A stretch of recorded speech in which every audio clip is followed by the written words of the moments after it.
сұраңыз қайтадан. Автобусты өткізу керек па? Молодец, автобусты өткізу керекпіз. Егер де бұл маяқта аялдама тұр ғой, аялдамадан қозғалыс бастап жатқанда қандай пунктқа байланысты өткіземіз? Ана жол айттым сізге.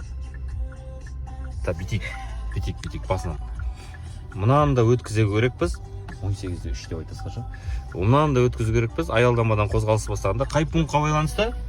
18-де 3-ші пунктқа байланысты.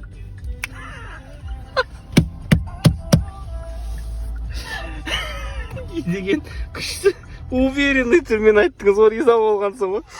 18-де 3 деген пункт бойынша аялдамадан автобус қозғалыс бастағанда жүргізушілер оларды өткізуге міндетті, бірақ олар біз оларды өткізгеннен көш жеткізу керек оларды, түсінікті ғой да? Және бұл пункт тек қана осы қалада ғана жұмыс жасайды. Трассада өткізбейміз автобустарды. Түсінікті ғой да? Дайындаламыз, фарт етеңіз, өтіп кетті десеңіз. Фарт етіңіз ба, өтіп деп. Болды, все, жүре беріңіз, кеттік. Қаштық газ. Жүре береміз. Оңға кетеміз. Рахметіміз айтып кетіп бара жатсыз, көрдіңіз, аварийкісін қосып, красавчик екен. Тормоз беріп кіреміз, асықпаймыз. Бірінші жолаққа түсеміз, бірден бірге, міне осы жаққа. Плавно түзейміз. Молодец, жемесең де холодец.